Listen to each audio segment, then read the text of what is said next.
ഇനി പുത്തരിക്കണ്ട മൈതാനം, അവിടെയാണ് പ്രധാനപ്പെട്ട വേദി. ആ വേദിയുടെ മെയിൻ ഗേറ്റിൽ നിന്ന് ആർ ശ്രീജിത്ത് കൂടിയുണ്ട്. Sreejith, welcome back to morning show. പറയൂ, അവിടെ എന്തൊക്കെയാണെന്ന് പ്രധാനമന്ത്രി പങ്കെടുക്കുന്ന ചടങ്ങുകളുടെ വിശദാംശങ്ങൾ?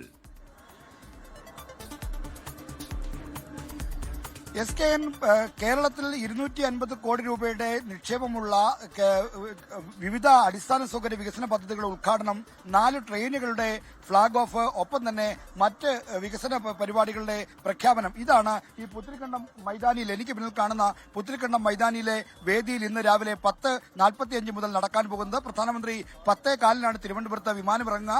അവിടെ നിന്ന് എയർപോർട്ടിൽ നിന്ന് ഇവിടേക്ക് റോഡ് മാർഗം വരും. ആ ഓർബിറ്റിൽ നിന്നാണ് നേരത്തെ റിനു ശ്രീധർ സൂചിപ്പിച്ച പോലെ റോഡ് ഷോ ആരംഭിക്കുന്നത്. ഈ റോഡ് ഷോയ്ക്ക് ശേഷമാണ് ഇവിടേക്ക് എത്തുന്നത്. BJP പ്രവർത്തകർ വലിയ തോതിൽ ഇവിടേക്ക് എത്തുന്നുണ്ട്. കാരണം ഇപ്പോൾ തന്നെ ആളുകൾ എത്തിക്കൊണ്ടിരിക്കുന്നു.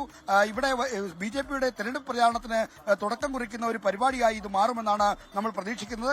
ഇതോടൊപ്പം തന്നെ തദ്ദേശ തെരഞ്ഞെടുപ്പിൽ തിരുവനന്തപുരം നഗരസഭയിൽ BJP വിജയിച്ചാൽ, BJPയുടെ ഭരണസമിതി അധികാരത്തിൽ വന്നാൽ 45 ദിവസത്തിനകം പ്രധാനമന്ത്രി നരേന്ദ്രമോദി എത്തി ഇവിടെ വികസന രേഖ പ്രഖ്യാപിക്കുമെന്ന് വാഗ്ദാനം ചെയ്തിരുന്നു. ആ വാഗ്ദാനം പാലിച്ചുകൊണ്ടാണ് 27ാമത്തെ ദിവസം പ്രധാനമന്ത്രി ഇവിടേക്ക് വരുന്നത്. അപ്പോൾ വാഗ്ദാനം പാലിച്ചു എന്നുള്ള ഒരു പ്രഖ്യാപനം ഉണ്ടാകും. ഒപ്പം തന്നെ തെരഞ്ഞെടുപ്പ് മുൻകണ്ടുള്ള രാഷ്ട്രീയ പ്രഖ്യാപനങ്ങളുണ്ടാകും. BJP നേതാക്കളുമായുള്ള കൂടിക്കാഴ്ച ഉണ്ടാകും. 4, അതായത് 3 അമൃത ഭാരത് എക്സ്പ്രസിന്റെയും ഒരു പാസഞ്ചർ ട്രെയിനിന്റെയും അടക്കം ഉദ്ഘാടനം ഇന്നുണ്ടാകും. അങ്ങനെ കേരളത്തിന് വേണ്ടി പ്രഖ്യാപിച്ച പദ്ധതികളെ സംബന്ധിച്ച വിശദാംശങ്ങളൊക്കെ അടങ്ങുന്നതായിരിക്കും പ്രധാനമന്ത്രിയുടെ പ്രസംഗം എന്നാണ് പറയുന്നത്.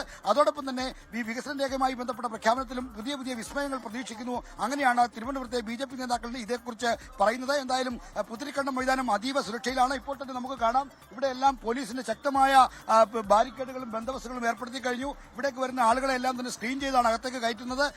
എത്ര മണി മുതൽ ആളുകളെ പ്രവേശിപ്പിക്കും എന്ന കാര്യത്തിൽ പോലീസ് അല്പസമയത്തിനകം വിവരം നൽകുമെന്നാണ് അറിയിക്കുന്നത്. എന്തായാലും വലിയ കനത്ത സുരക്ഷയിലാണ് പുത്തരിക്കണ്ടം മൈതാനവും പരിസര പ്രദേശങ്ങളും. SKN.